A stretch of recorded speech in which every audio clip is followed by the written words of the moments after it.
Hola a todos. En este vídeo vamos a tratar un concepto que ocurre durante los primeros días de clase. Es un concepto que en pedagogía y en psicología se conoce como efecto Pigmalión.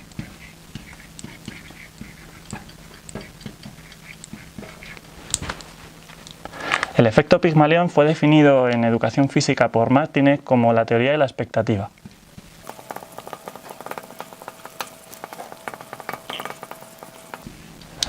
Y se define o se describe con 4 pasos que tienen consecución uno detrás del otro.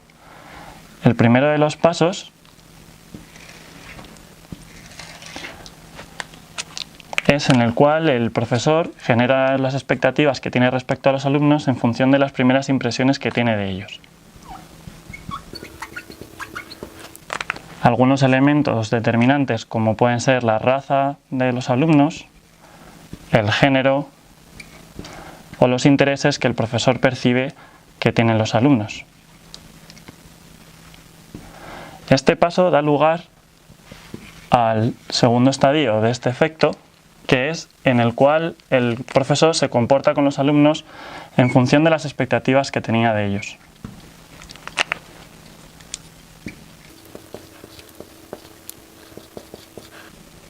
Cuando un profesor tiene altas expectativas respecto a un alumno, se ha demostrado que le da un 80% más de feedback positivo y mucho más refuerzo que a los alumnos con los que tiene bajas expectativas.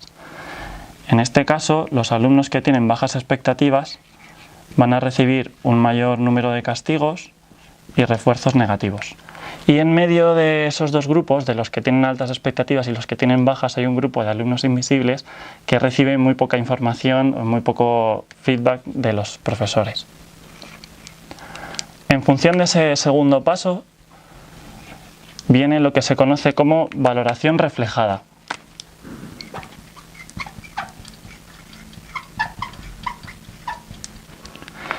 Que es cuando un alumno genera una imagen de sí mismo en función de los comportamientos que tienen los demás con él. De esta manera, si en el paso anterior un profesor tiene un comportamiento muy positivo respecto a un alumno, el alumno tendrá una imagen positiva de sí mismo y al contrario, cuando un profesor castiga mucho a un alumno o le reprende mucho por sus comportamientos, tenderá a tener una imagen negativa de sí mismo.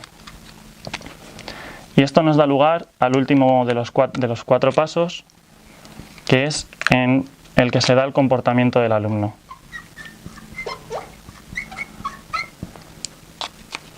El comportamiento del alumno siempre depende de la imagen que tiene de sí mismo, de manera que si en el primer paso el profesor se fijó unas expectativas respecto a un alumno en concreto, en el segundo le da una información, tiene un comportamiento con él determinado en función de esas expectativas, el alumno genera una imagen de sí mismo en función de ese comportamiento que tuvo él y sus compañeros consigo mismo.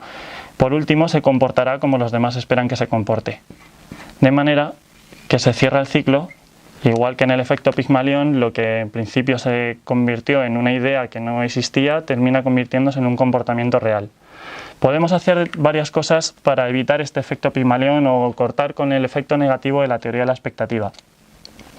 El primero de ellos es hacer un diagnóstico inicial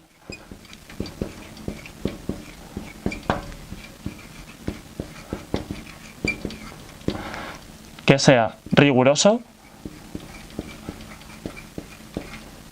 Aparte de ser riguroso, tiene que basarse en lo que los alumnos saben